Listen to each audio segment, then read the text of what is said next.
This Steve Jones Show podcast is now loading. The Steve Jones Show podcast is presented by Sunbury Motor Company, Purdy Insurance, and Brewers Outlet.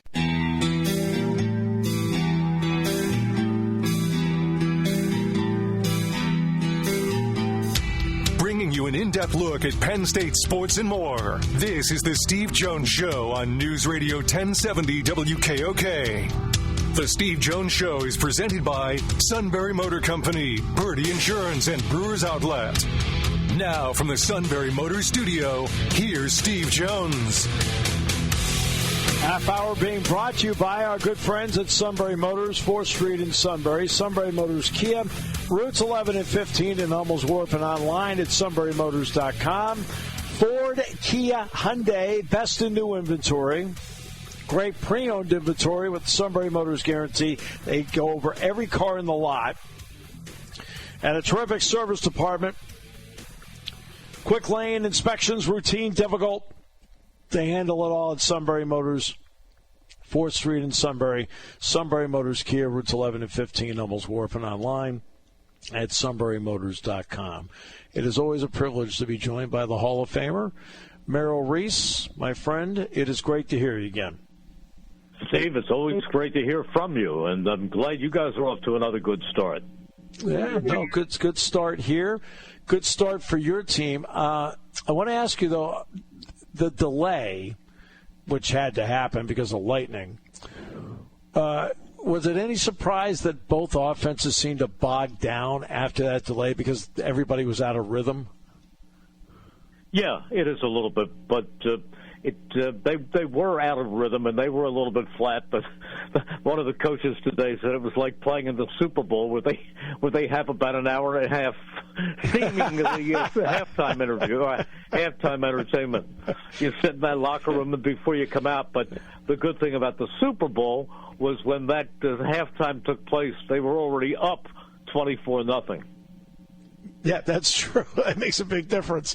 What did you think about the play of the defense? They obviously had to play without Jalen Carter all night long. How do you feel the defense ended up playing? Well, they played well in the second half because Dallas didn't score any points. So That was fine. But listen, when you take Jalen Carter out of the game, you're talking about losing your biggest impact player. I mean, he is an impactful player on every single snap. And I'm sure Dak Prescott was happy to look across the line of scrimmage and see 98 gone.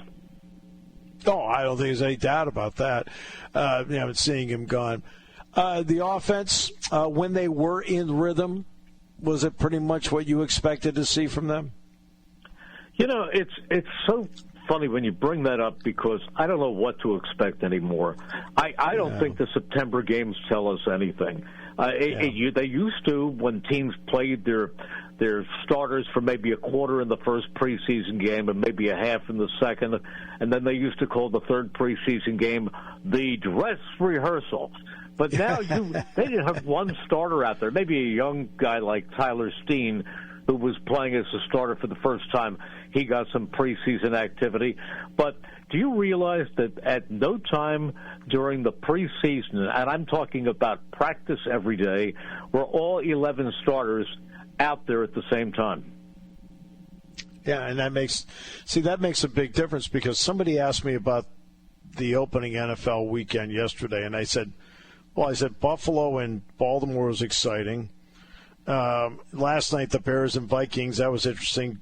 The Steelers and Jets, interesting. I said, and I know nothing about any one of those 6 teams after watching them play. None. I don't know a thing about them because I can't tell you if any of them are any good. Well, you know when you'll know about the second week of October. Last year, the Eagles started the season with a so-so win against Green Bay and Brazil. Then they came back and they lost to the Falcons when Saquon dropped what would have been a touchdown pass to wrap up the game, and they ended up losing that game. And then they beat a New Orleans team that turned out to be pretty bad. And then they were so bad in Tampa Bay that, I mean, they couldn't move against air that day in Tampa Bay. Baker Mayfield just ripped them apart. And my son was in from California to watch the game and keep our stats. And he said, Dad, you may as well realize the fact that this team may not win 7 games this year. I said, Nolan, just wait. And they only lost 1 game the whole rest of the season. So you don't know. Well, it's interesting you bring that up because when fans have asked me, you brought up Penn State to start, they've asked me about Jim Knowles with the defense, and I've all off-season I referenced Vic Fangio. I said it takes a coordinator a while to find out not only what the players can do, but it also takes them a while when they're brand new to also find out what they can't do. Right. It took Vic Fangio 4 games. I said once he figured out the whole thing for all those guys, I said nobody could score on that team, and he was the guy I referenced because I think he's one of the best ever. Oh, he is. He is. I've been around some really great defensive coordinators over the years. Going back, Jeff Fisher was outstanding, and others that Bud Carson was one of the greatest ever. In fact, I think he belongs in the Hall of Fame, and everyone knows about Jim Johnson, how good he was. Well, I'll tell you what, Vic Fangio is up there with those guys. He's that good. Jack Ham always talked to me about Jim Johnson. Always did. You know, I want to ask about the short yardage stuff for a moment. You watch the Bills run it, and they have a big, strong, powerful quarterback in Josh Allen, and they struggle with it. We know Jalen's strong and powerful. What is it about technique that is taught in Philadelphia where they run that play and it's so efficient while others try it and they can't get it done? I think the fact that the offensive line, you thought when Jason Kelsey left as the center that was going to change, but it didn't because Cam Jurgens is even bigger and maybe even more powerful, and Jalen Hurts can bench press a house. So you have these guys pushing him from behind, and they've worked at it. They have the timing, they have the technique, and it just works about 95% of the time. It's amazing to see that. Now the rematch with the Chiefs out in Arrowhead, and they lost their opener to the Chargers. I mean, you've seen enough of Kansas City over time. Where are they different and maybe not? The Eagles are a better team. I mean, we'll find out coming up on Sunday in this particular year if they are. But where have the Chiefs, you think, taken maybe a little step back that's allowed them to come back to the pack a little bit? Well, I think a wide receiver, for one. And going into this game, it's very possible that they're going to miss their fastest wide receiver because the indication is that the injury is probably going to keep their the fastest wide receiver, Xavier Worthy, out of the game. Yeah. I mean, they still have other good wide receivers like Juju Smith-Schuster and Hollywood Brown, but it doesn't look like Xavier Worthy is going to play. Now, they're not saying that yet. Andy will never give you an indication on injuries. Neither will any other coach, for that matter. But he left the field. He collided with Travis Kelce, and he left, and his arm was just hanging there. So it seems to me that it would be a miraculous recovery for Xavier Worthy to be out there. So they don't have the wide receiver talent that they once did. I'll tell you, though, Travis Kelce played well in the opener, and he's still very good.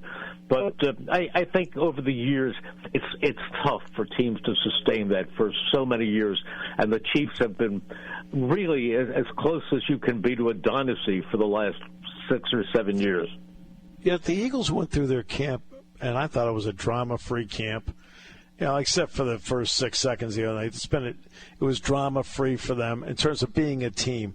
What is it about the personality of this team that makes them so businesslike and appears to not be susceptible to the trappings of all this? Well, I hate to use a cliche, but, Steve, it all starts at the top. You have an owner in Jeffrey Lurie who gives these guys the best of everything and treats them well and doesn't get into trouble by openly criticizing or evaluating his team. He is an owner. And when one of the coaches left, an assistant coach, Billy Davis, years ago, he said to me, if I ever get to be a head coach, I want to work for an owner like Jeffrey, because all he says is yes.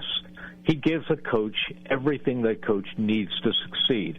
And you see a guy like Nick Sirianni, he's authoritative.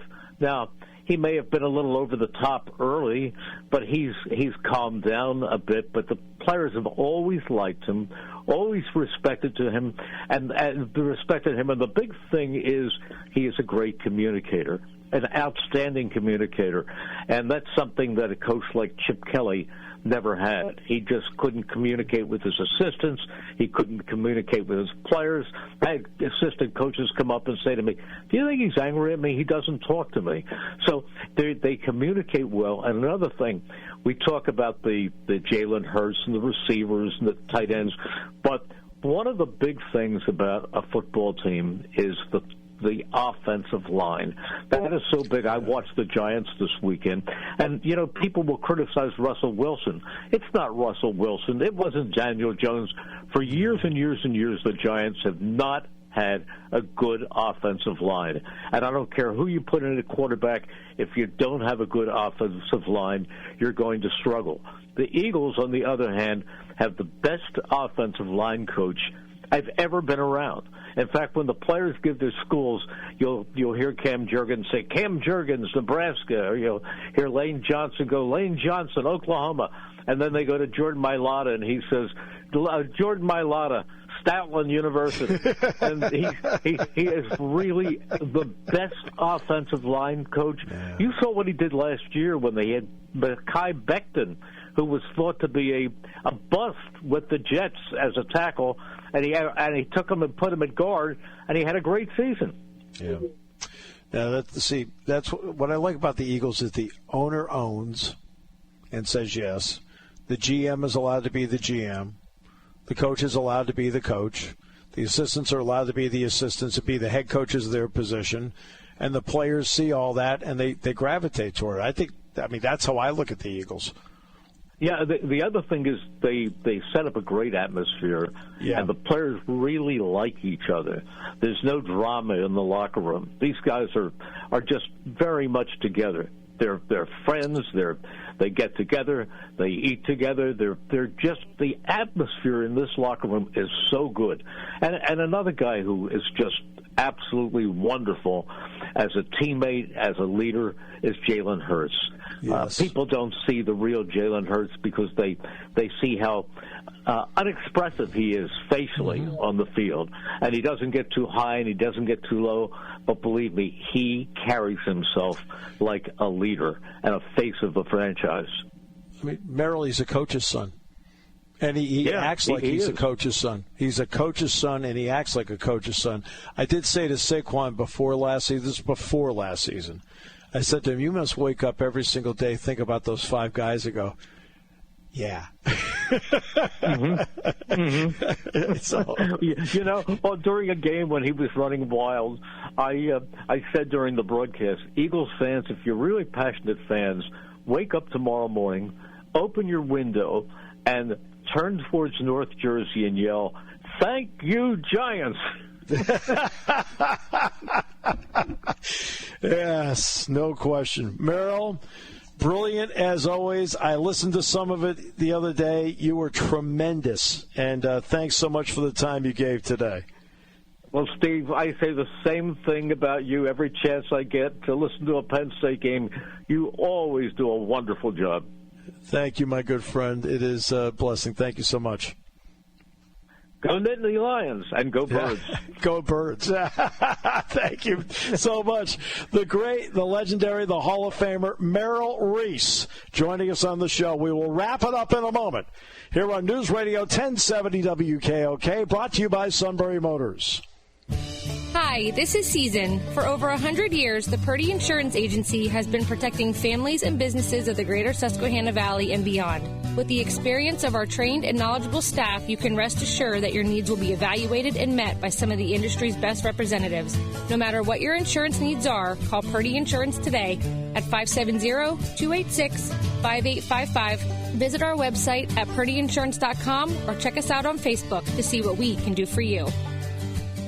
A lot has changed since 1915 when the Mertz family began selling cars here in Central PA at Sunbury Motor Company. But one thing that hasn't changed is the Sunbury Motor Company's commitment to satisfying more customers, selling more cars, and providing you with a tradition of trust. Whether you visit Sunbury Motors Ford, Sunbury Motors Hyundai, or Sunbury Motors Kia, you know you're getting the area's best selection and best prices on both new and pre-owned vehicles. SMC's values of hard work and dedication are as prevalent today as they were over 100 years ago. They take pride in satisfying Central Pennsylvania's automotive needs and providing their customers with the best buying experience possible. Come visit Sunbury Motors Ford and Sunbury Motors Hyundai in the North 4th Street Auto Plaza, Sunbury, or Sunbury Motors Kia on the Strip in Hummel's Wharf. Sunbury Motor Company, owned and operated by the Mertz family since 1915.